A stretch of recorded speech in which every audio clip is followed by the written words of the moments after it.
Before getting out on the road, the driving school suggests you do these things first. Check your tire pressure.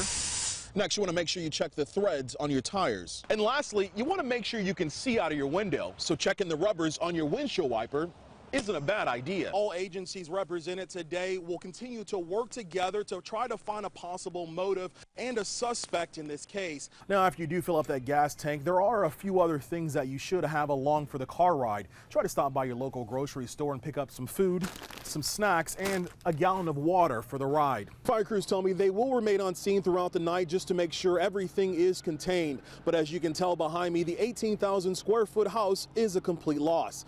Well, Jim, that's right. For the men here at the Opelousas Lighthouse Mission, tonight's dinner is a chance for them to make a big change in the new year. According to the judge, Felix Vale is the last known person to have seen both Sharon Hensley and Annette Vale alive. They'll be the ones responsible for fixing this giant hole. But in the meantime, Taylor says the old building is standing strong.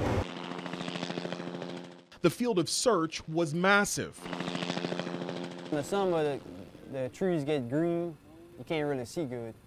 During the winter, it's all open. You can see far. For hours, volunteers like 23-year-old Cody LeBlanc battled the heat, marshy swamplands, and thick woods in their search for Heather Gary, London Saunier, and Talon Tuchek. The more than 70 brave volunteers knew the search area like the back of their hands, helping guide others away from potential dangers. It's been hard. Got a lot of alligators out there. Thank God we had a ranger to ride around on. Rode on the top to see higher.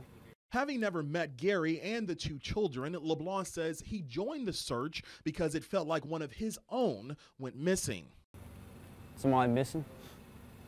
No matter who it is, we'd be out here searching.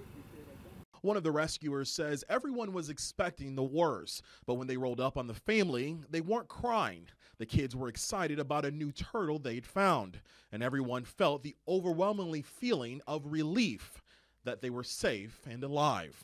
In St. Martinville, Akeam Ashford, KATC, TV3. Brennan Duplantis is afraid the water he's drinking is slowly killing him and his family. I myself had testicular cancer. Many relatives of getting increased risk of cancer. People that I wouldn't have ever suspected to get cancer is coming out with cancer. According to the EPA, water companies are allowed to have 80 parts per billion of trihalomethanes in their water. In 2012, Bayou Teche Water Works had 25% over that amount. Carol Duplantis is Brennan's mom. She's also on the water system. 3 weeks ago, she was diagnosed with breast cancer. And although nobody says it is connected to the water, the Department of Health and Hospitals is monitoring the water. This is ridiculous. I mean, you use water for everything during the day, cooking, cleaning, but the most important thing is the water that we drink, putting it in our bodies. Even though the EPA recommends water systems have none of these chemicals in its water, it does allow for some contamination. This year, the EPA reports Bayou Teche Water Works had 10% over the maximum allowed contamination. Have you guys heard some of the concerns that people are having? Do you have some answers for them since this is a co-op and they own? The company declined an on-camera interview, but over the phone, a representative acknowledged there are high levels of trihalomethanes, but he says there is no emergency. However, the company is trying to fix the problem by flushing its system. Still, residents like the Duplantis family are concerned and worry it could be too little, too late. Until people speak up and demand better, then it will never get better. In St. Martinville, Akeam Ashford, KATC, TV3. You can't miss them because they're everywhere. Well, it's kind of funny that every time you have a holiday, it always jumps up about 20 cents a gallon. And I don't know if it's trying to get us to stay still or what, but it's not working. Expect to fork over a little bit more than usual at the pump. Well, pretty much everywhere we're going down the road, we're comparing prices. And we use a couple different apps on the phone to find the cheapest fuel, and that's where we go.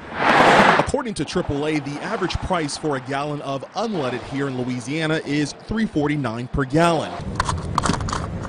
That's up from 20 cents this time last year. But it's still 18 cents less than the national average. When on our way in, I said, oh, it's the holiday, $3.54. Now, after you do fill up that gas tank, there are a few other things that you should have along for the car ride. Try to stop by your local grocery store and pick up some food, some snacks, and a gallon of water for the ride. Just in case you do get stuck in traffic, you'll have things, as well as making sure that you're carrying a cell phone charger and other devices such like that, so that once you're in your vehicle, you can remain comfortable if you're there for any amount of time. I try to leave hours that aren't as busy, so we left at 6 this morning because we don't want to be when the heavy traffic's out. In Lafayette, Akeam Ashford, KATC, TV3. UL women's softball players have been in this position before, 5 times to be exact, fighting for their chance to play in the NCAA Women's College World Series. You know, this is just a phenomenal experience for these young ladies, you know, to be able to come out here and compete in this time from a venue at home with their fan support. Former UL women's head coach Stephanie Lateef is no rookie to the big game. She says UL softball has been a big part of college softball since the team played in its first World Series game back in May of 1993. To see the growth in college softball and see this team, you know, be able to compete and be the number 6 team in the country is amazing. The team went on to appear in 4 more World Series games. After coaching the team in the 2003 and the 2008 World Series, Lateef says she's learned to take it one game at a time. Today is just about this game. It's just about getting through this game and winning a game today. And you know, that's the single thought, that's the only process, that's the only thing that's going through their mind, is just being able to compete today. Go Cajuns! Lateef says young girls like 9-year-old softball player Erin DeLeon are the future of the sport. DeLeon says she looks up to these women athletes for their hard work and dedication on and off the field. It's hard sometimes, but you have to fight for it. And fight is exactly what the Raging Cajuns did. For now at Lamson Park, Akeam Ashford, KATC, TV3.